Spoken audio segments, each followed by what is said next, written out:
for their paper, Necessity is the Mother of All Invention, the Need to Refocus and Reshape the Delivery of Frontline Services at the University of Huddersfield. So thank you very much. Thank you. Thanks, Verity. Can you all see our slides? Are we all right to go? Yeah, I think so. Yeah. Okay, so just a bit of background to our university. We're a post-1992 university with just over 15,000 students. We have one university library with 1,050 study spaces.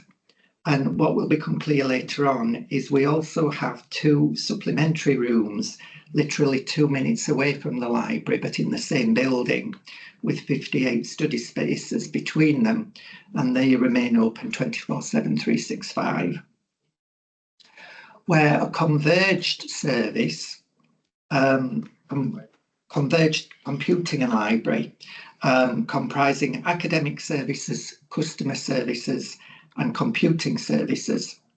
And the teams within customer services that are relevant to this talk are first line IT support, lending and interlibrary loan, all of the above 3 delivered through one help desk, and the library warden team who staff the library reception desk across all opening hours, as well as patrolling the library to ensure a studious environment.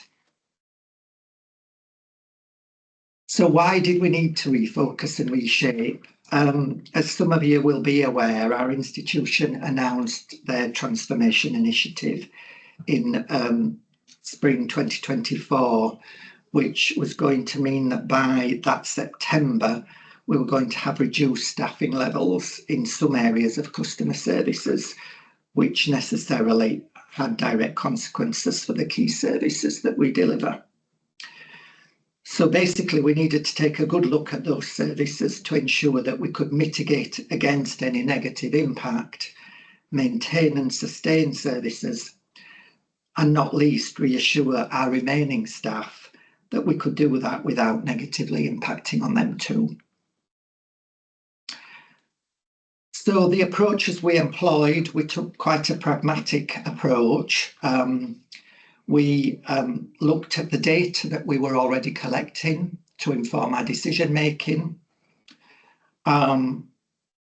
With chiming previous talks already this morning, we consulted closely with staff on the front line to harness their expertise on what could be achieved. And then for each function and workflow, we applied a very simple prioritisation framework. What was core that we absolutely needed to retain as is? What did we need to retain, but we could do more efficiently, do differently? And what could we afford to dispense with altogether? So I'll pass you on to Paula to talk about our first 2 services in more depth.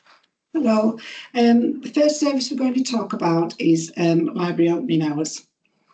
So as indicated on the slide, the library was open until midnight, Monday to Thursday, 8 p.m. on a Friday and 9 p.m. on a Saturday and a Sunday.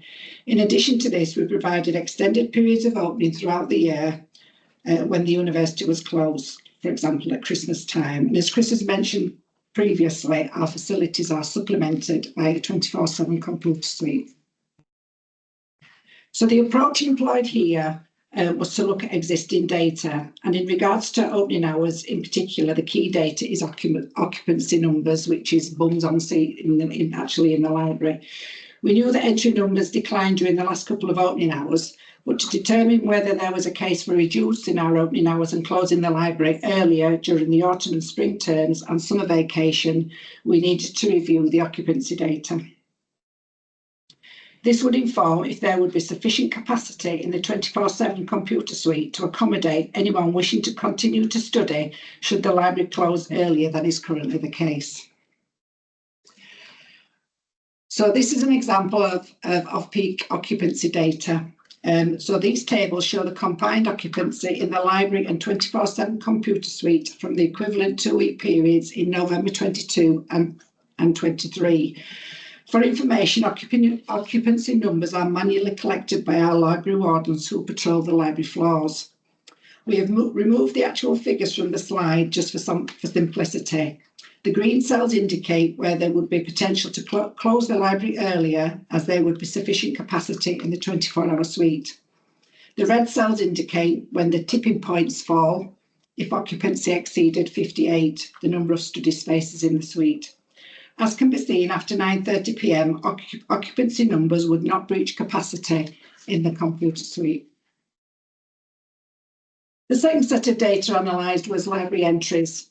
This chart depicts total entries by time period from September to December in 22 and 23. The chart shows the general downward trend in entries after 10 p.m. year on year and by time of day.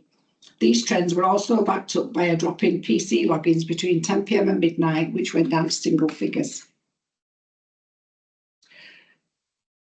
So, after evaluating all the data, the decision was made that the library closing times for the start of the 2022-24 academic session were reduced in the week to 10 p.m, which were formerly midnight, and an hour earlier on Friday, Saturday and Sunday. The second key service is the library help desk, or rather staff in the library help desk. So the above is an example of a daily rota which indicated slots for the help desk indicated in green. As can be seen, these were embedded in a much bigger rota detailing all library assistants and IT support advisors' commitments and their whereabouts. There were many inherent inefficiencies in the approach to staff scheduling on the help desk, including a significant number of call-outs for support from staff in the back office to deal with more involved inquiries. We already knew that an overhaul of the rota was long overdue and it needed simplifying for the benefit of all frontline staff, users of the service and customer services managers. So there were two approaches undertaken here. The first approach was consulting with staff. So examples of feedback received are available to look at on the slide, but for example, requiring significant input from customer services managers, particularly bullet points 2 and 3 were particularly inefficient, as there was always a requirement to consult other customer services managers for staff scheduling purposes, checking calendars and commitments. The second approach was analysing existing data sets. So it's worth noting here that the number of library inquiries at the help desk has decreased year on year. As we're all aware, since the COVID pandemic, students have become more self-sufficient, aided by an increase in self-help resources. The data also showed that the vast majority of inquiries during peak times of the day, 11 till 3 p.m, were for IT support. The above is an example of data analysed showing the number of call-outs received at the help desk. In 23-24, 94% of all call-outs were for more in-depth IT support, for example, issues with an IT account or multi-factor authentication. In addition to staff rotated for help desk slots, an IT advisor was also assigned on call-out duties from 8:30 till 5 p.m.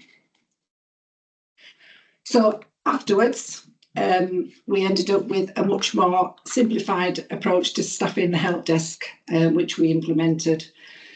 So the focus for the help desk rota should only be on ensuring that this service point is staffed. The practice of scheduling business as usual activities across the teams, for example, staff development activities, etc., was not required, nor was it an effective use of time. Only one member of staff is now rotated across the day with call-out support available where necessary. Because of the analysis, which indicated that at peak times of the day, the majority of inquiries were for IT support advisors now provide the help desk cover between 11 and 3 p.m. Although library assistants have always undertaken basic IT inquiries, to support them further in the mornings and afternoon slots, refresher training was provided, particularly on accessing knowledge items and software downloads to reduce call-outs from IT support. I shall now pass you to Chris for the next key service. The next aspect of the service that we looked at was the shelving function. As you can see, before the work that we did, the shelving team comprised 2 part-time shelving supervisors managing a team of 8 fractional student shelver posts.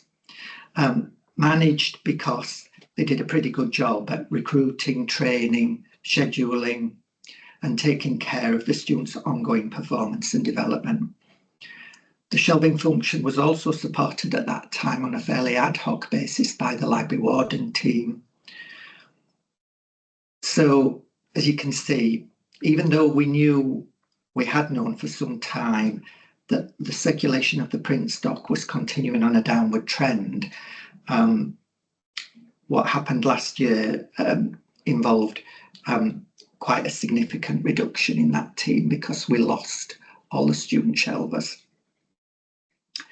So the approach that we employed on this occasion was collaborating very strongly with those 2 shelving supervisors, which involved meeting with the head of customer services and myself on a fortnightly basis and looking at in detail at everything that team did and applying the prioritisation framework of retain, do differently or discard. So as a starter for 10, the supervisors audited and documented everything their team did. They called it the quantifying the shelving function document, and even though it's quite small, you can see that from that extract the degree of detail that we went to, indicating the priority, responsibility, time involved per week, and basically that provided the roadmap for subsequent deliberations going forward. So over the following few weeks, we looked at each aspect of the work in turn and applied the framework mantra. What we definitely did need to retain was putting the books back on the shelves, keeping them tidy. So the shelving supervisors had to accept that they were going to have to be much more hands-on in that regard. But some of the additional duties that team had acquired over time had to be pushed back to the more appropriate teams going forward. So these involved PC checks across the library and paper filling, toner cartridge filling, that sort of thing with the copiers. And also when we redesigned how we were going to reshelve the stock in future, it meant that we could lose 25 surplus book trolleys, and we also dispensed with all our manual counting in favour of routine analytics reports from our library management system.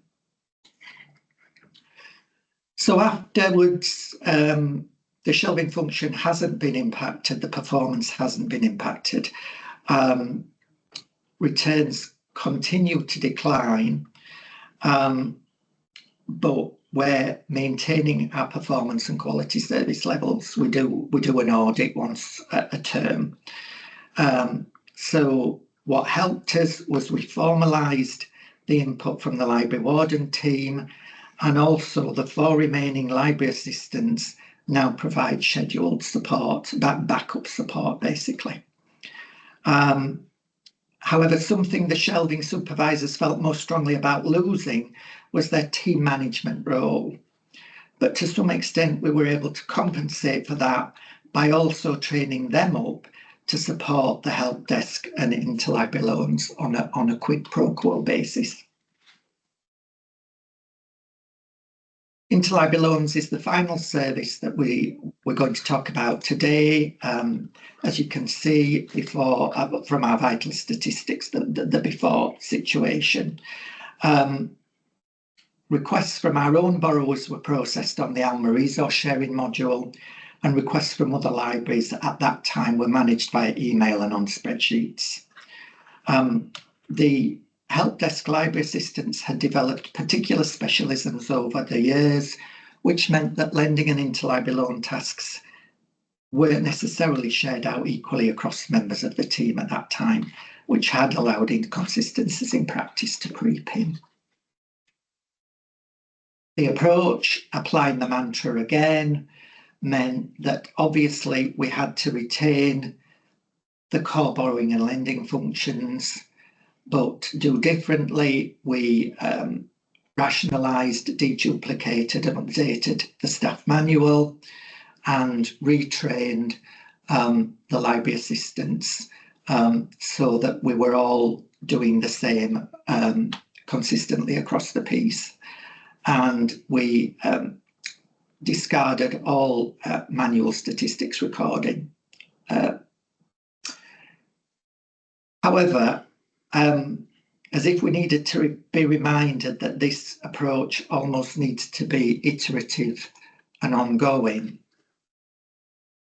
Around the same time that summer, the library also transitioned its discovery tool from Summon to Primo, which necessarily involved some promotion of how to make interlibrary loan requests. And that in itself materialised in a significant hike in requests from our own borrowers. So this increase in workload necessitated another look at interlibrary loans. So the deeper dive this time involved mapping all our individual workflows and presenting those on a weekly basis to my line manager, who basically acted as our critical friend. Not necessarily always a comfortable experience for me, but it was her task to point at different parts of the workflow, ask the questions, what's that? Why do you do that? Do we really need to do that? And what's the alternative? So as a result of that work, all loan requests from our own customers are now routed automatically to our collections team in acquisitions, who consider for purchase, and any requests they reject now get auto-forwarded to the Wealth Plus document delivery service, which we joined as part of this work. That in itself meant that our own library assistants within customer services now only actually process new requests if they can't be fulfilled by our collections team, Rapid ILL or Wealth Plus. And even then, we've amended our service levels so that we no longer, as a routine, scour the globe for those difficult to find items, as much as the staff liked that element of the work. So subsequent developments since we undertook that work. So the continuing imperative to improve efficiencies and reduce costs prompted us to look again at whether we were heating, lighting and staffing the library at Christmas unnecessarily. Another look at the occupancy of the library in 24/7 rooms versus capacity in the 24-hour rooms alone, which is 58 spaces, from Christmas 2023 data showed that the latter would have been breached on a number of occasions, which are the cells highlighted in red. However, we were able to use this as leverage to borrow an additional room near the 24/7 rooms and temporarily kit it out with an additional 40 study spaces, enabling us to close of the rest of the library over the Christmas vacation and further down the line over the Easter bank holiday weekend for the first time in several years. And this model is likely to be adopted going forward. So the impact overall of the work that we undertook, well, so far we're still here and our staff and customers are still smiling for the most part.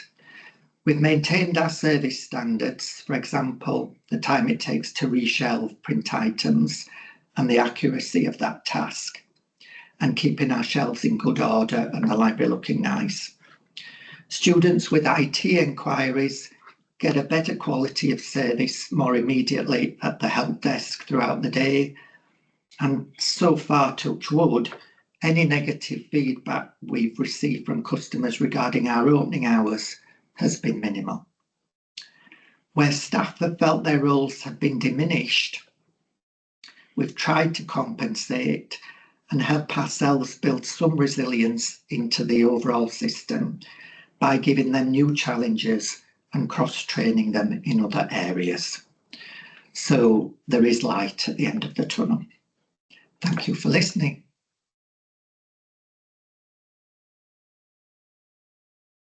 Brilliant. Thank you so much, Paula and Chris. That was almost dead on time. So you definitely have been practicing that well to time. Well done. So that was really interesting.